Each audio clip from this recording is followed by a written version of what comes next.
ঘাটস্থ শ্রী শ্রী রাধামুরারি মোহন সেবাকুঞ্জের ভূতপূর্বক সর্বাধ্যক্ষ বিশ্ববরেণ্য পরিব্রাজক আচার্য বৈষ্ণব সেবার মূর্তিমন্ত বিগ্রহ বৈষ্ণব মুকুটমণি অনন্ত বিভূতি সম শ্রী শ্রী 108 মুরারি মহন্ত দাস বাবাজি মহারাজের কৃপাধন্য খরিঞ্চা শ্রী শ্রী রাধা গোবিন্দ সেবাশ্রম মনিরামপুর যশোরে সেবাধ্যক্ষ শ্রী নারায়ণোত্তম গোস্বামী শ্রী চরণ আসমদীয় শ্রী গুরুপাদ পদ্ম শ্রী সুদামাকৃষ্ণ মহারাজের হইতে কৃতজ্ঞতা প্রার্থনা করছি।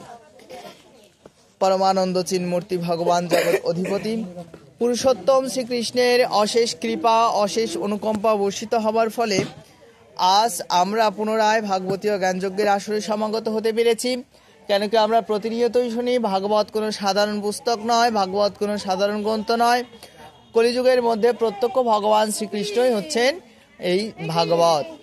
तो जाई होक एई भागवत सत्य त्रेता दापरे गुप्त अवस्थाय छिलो, किन्तु जखन श्रील व्यासदेव मुनि देखलेन तिनि वेदके रचना करेछेन, पुराणादिके रचना करेछेन, ता सत्त्वेও तार मनेर बासना क्षाন্ত হচ্ছিল না যে এই আগত কলিহত জীবের জন্য এখনো মনে হয় অনেক কিছু রচনা বাকি রয়ে গেছে। তো এই মনে করে তিনি আর চিন্তা করে পাচ্ছেন না যে কোন জিনিসটা আমি বাদ রেখে গেছি, যে জিনিসটা শ্রবণ করলে পরেই মানুষের অনায়াসে মুক্তি লাভ হবে।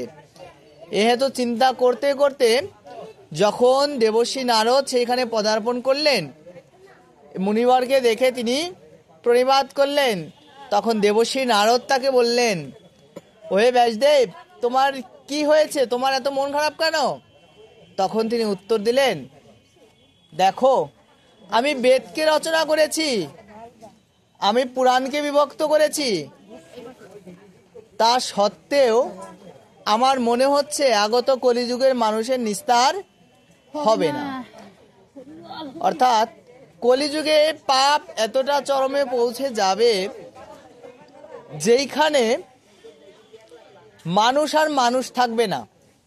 দেখো, সত্য যুগে আমরা দেখেছি দেবতা আর অসুরের ভিতর সংঘাত, তাই না?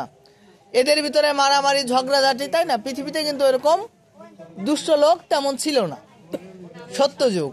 আচ্ছা, ত্রেতা যুগে যখন আসলো তখন দেখো পৃথিবীতে অসুরও আসলো, কে? লঙ্কারাজ রাবণ, তাই না? আর ভগবানও আসলেন পৃথিবীতে। অর্থাৎ এই যে দেখো রাবণকে মারলেন, তো পৃথিবীর মধ্যেই তো মারছিলেন, তাকে তো আর পৃথিবী থেকে বাইরে যায় স্বর্গে নিয়ে তো আর রাবণকে মারে নাই। তারপরে দাপরে কি হলো? দাপরে পাপ এতটা পৌঁছে গেল, শুধু দেখো ত্রেতা যুগে রাবণকে মারেই কিন্তু মোটামুটি পৃথিবীকে নিয়ন্ত্রণ করা গেছে, তাই না?